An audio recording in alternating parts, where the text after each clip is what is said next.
Good afternoon student, Radhe Radhe. Last video में हमने verb के बारे में पढ़ा था, वर्ब के फॉर्म के बारे में पढ़ा था। आज हम पढ़ेंगे कि वर्ब कितने प्रकार की होती हैं। तो जो वर्ब जो हैं वो सामान्यतः दो प्रकार के होते हैं। कितने प्रकार की होती हैं? वर्ब जो है वो दो प्रकार की होती हैं। इसे जो है पहला जो है वो मेन वर्ब कहते हैं।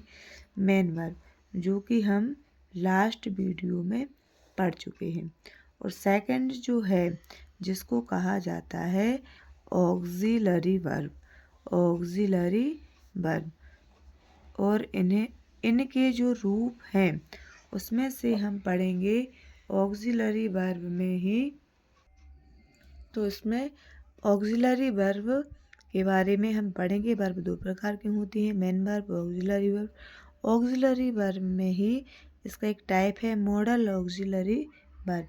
तो मॉडल ऑक्सिलरी वर्ब होता है, प्राइमरी ऑक्सिलरी वर्ब होता है और मार्जिनल ऑक्सिलरी वर्ब होता है।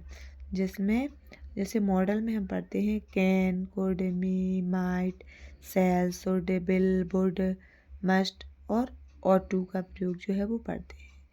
और मार्जिनल ऑक्सिलरी वर्ब में use to,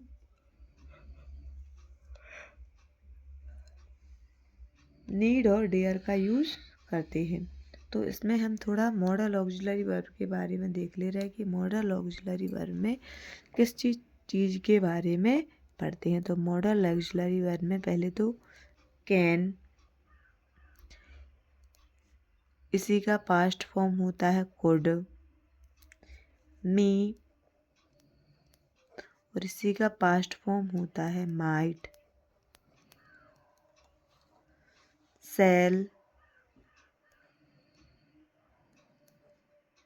should, shall, will, would, must और टू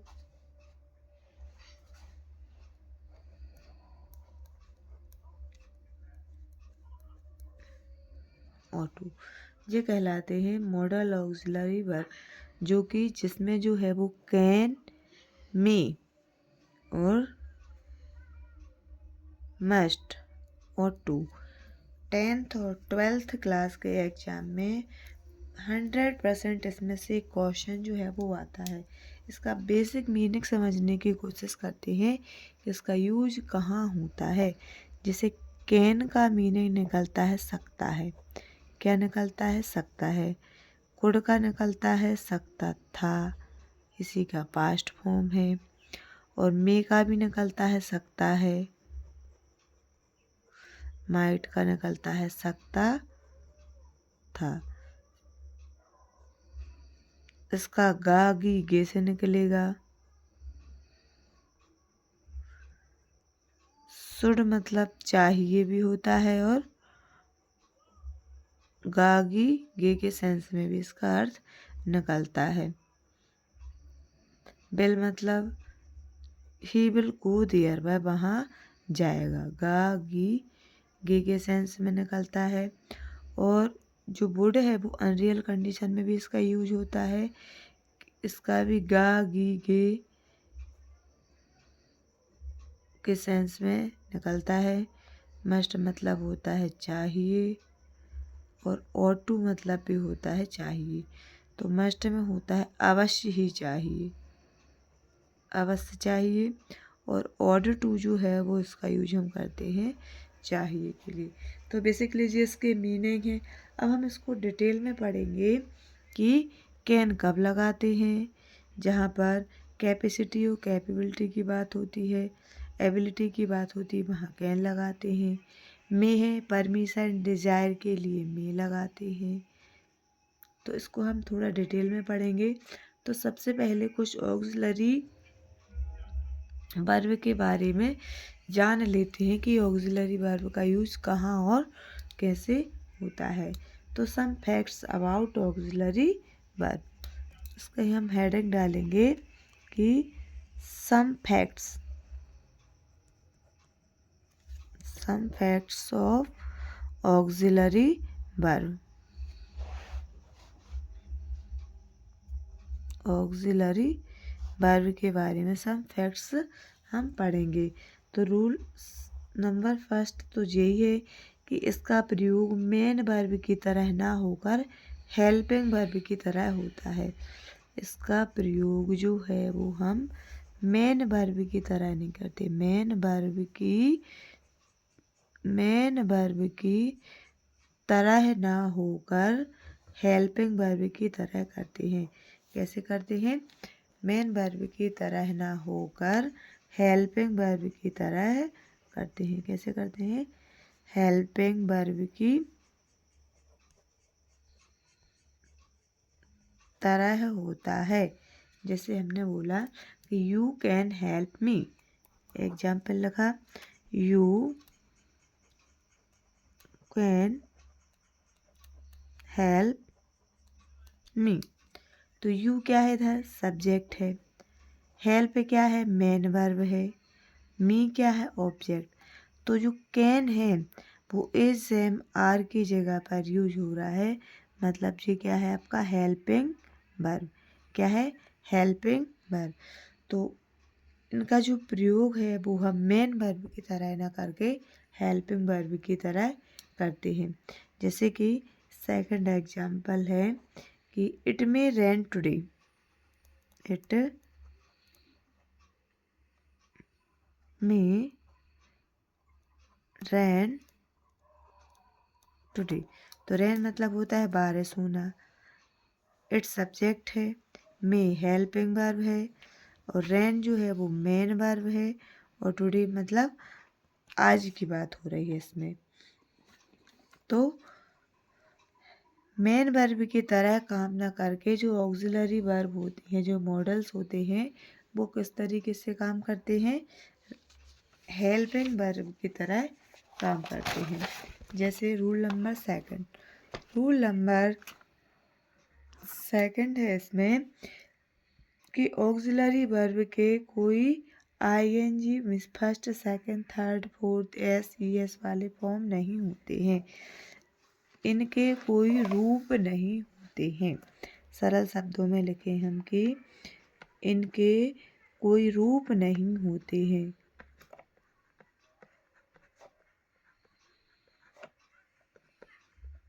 जैसे कि वर्ब का फर्स्ट फॉर्म, वर्ब का सेकंड फॉर्म, वर्ब का थर्ड फॉर्म, या फिर वर्ब का आईएनजी फॉर्म, या फिर वर्ब का एस या ईएस वाला रूप नहीं होते हैं। किसी भी सब्जेक्ट के साथ इनका प्रयोग हम कर सकते हैं। नहीं होते हैं किसी भी सब्जेक्ट के साथ, चाहे वो सिंगुलर हो चाहे वो प्लूरल हो, किसी भी सब्जेक्ट के साथ हम इसका प्रयोग कर सकते हैं।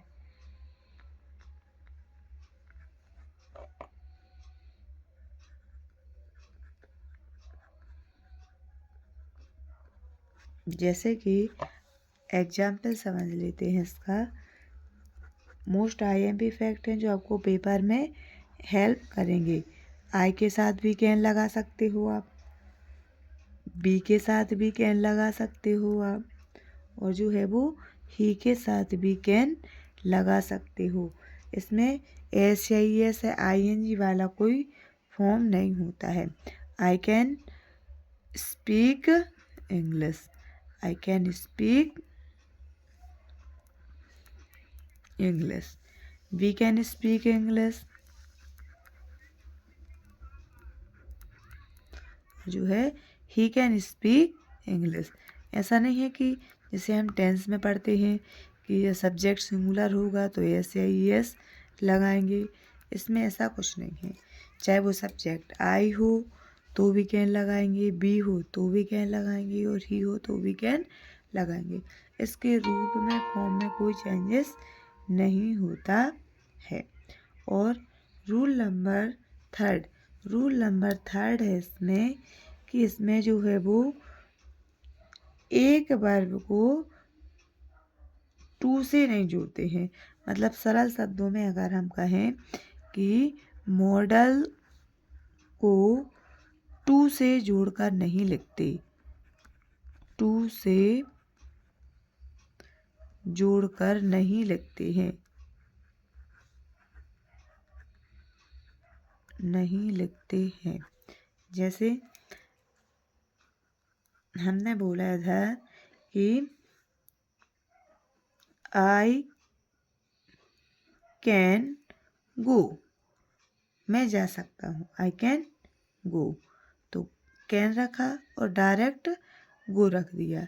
मीन्स इधर हमने क्या रखा, मॉडल रखा, और इधर क्या रखा, या हेल्पिंग वर्ब रखी, या इसमें रखा जी मेन वर्ब, जो हो गया मॉडल, और ये क्या हो गई, मेन वर्ब। तो इसमें ऐसा नहीं है कि हम ऐसा लिखें कि I can to go, to go नहीं आएगा, इसमें क्या नहीं आएगा, टू गो नहीं आएगा। मतलब हेल्पिंग वर्ब के जस्ट बाद हम वर्ब का प्रयोग, उसका मॉडल के बाद हम डायरेक्ट वर्ब का प्रयोग कर सकते हैं। इसमें हमें टू लगाने की कोई ज़रूरत नहीं पड़ती है। जो सेंटेंस जो है वो गलत है और ये वाला सेंटेंस जो है वो सही है। और उसके बाद रूल नंबर जो है मोस्ट IMP रूल्स है, 10th के एक पेपर में तो हमें अवश्य करके देखने को मिलता है कि क्या है इसमें, जो ought to और यूज टू होता है, ought to और यूज टू, इनके साथ जो टू लगा है इनका प्रयोग हमेशा साथ में ही होता है। इसका प्रयोग जो है ought to और यूज टू साथ में लिखते हैं, एक ही वर्ड है, साथ में लिखते हैं। पेपर में क्या आता है कि ought अलग दे दिया, खालिस्तान दे दिया, टू दे दिया, बच्चे कंफ्यूज हो जाते हैं कि भरना क्या है इसमें। नहीं, देखना है कि ought to और यूज टू एक ही वर्ड है। जैसे एग्जाम्पल में इसको हम समझें कि we ought to help the poor, we